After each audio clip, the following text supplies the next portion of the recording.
दोस्तों, बाबा श्याम प्रोडक्शन में आप लोगों का एक बार फिर से स्वागत है। आज की हमारी जो कहानी है वो करने से पहले विचार करें इस विषय पर है। एक जंगल में एक कुटी में एक साधु महात्मा रहते थे। एक बार साधु जी नदी पर स्नान करने गए तो उन्होंने देखा कि ऊपर आसमान में एक बाज उड़ रहा है और उसके पंजे में एक चूहा है। चूहा उनके पंजे से छूटकर और साधु जी की गोद में गिर गया। चूहा बहुत डरा हुआ था, इसलिए साधु उसे अपनी कुटिया में लेकर के आए। एक दिन जब चूहा बाहर खेल रहा था तो एक बिल्ली आकर उसे डराने लगी। चूहा डर के मारे साधु जी के सामने कांप रहा था। साधु जी ने उसे आशीर्वाद देकर के और बिल्ली बना दिया। कुछ दिन बाद जब वो बिल्ली बाहर खेल रही थी तो एक कुत्ता आकर डराने लगा। साधु जी ने बात समझा और बिल्ली को कुत्ता बना दिया। थोड़े दिन बाद जब वह चूहा कुत्ता बना हुआ चूहा जो था वो खेल रहा था तो एक शेर आया और शेर जब डराने लगा तो साधु ने उस चूहे को शेर बना दिया। अब शेर बैठा बैठा सोचा करता था कि मैं चूहा हूँ, इस बात को जानने वाला सिर्फ और सिर्फ ये साधु महात्मा ही है। अगर इन्हें मार दिया जाए तो संभवतः किसी को पता ही नहीं चलेगा कि मैं चूहा था। और ऐसा सोचकर उसने साधु को मारने का सोचा।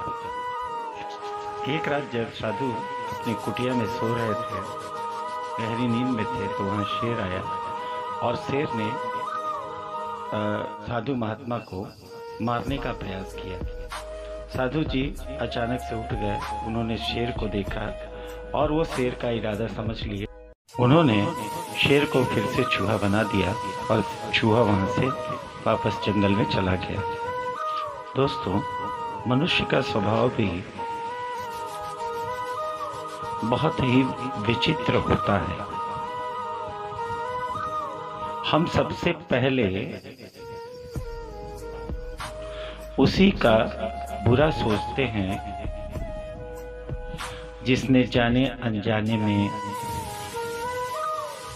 हमारी मदद की है।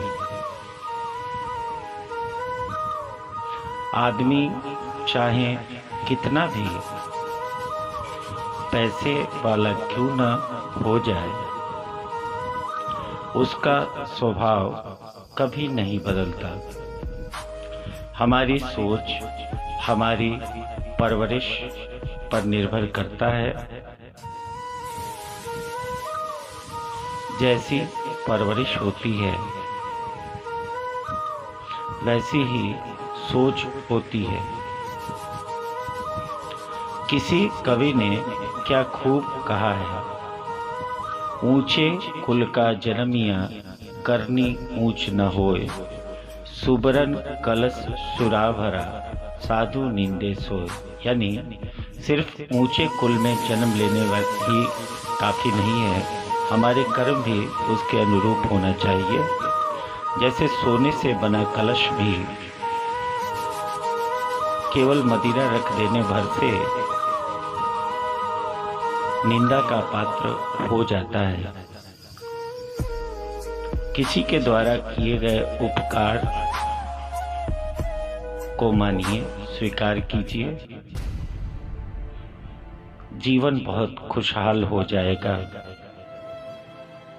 इन्हीं शब्दों के साथ जय बाबा श्याम की।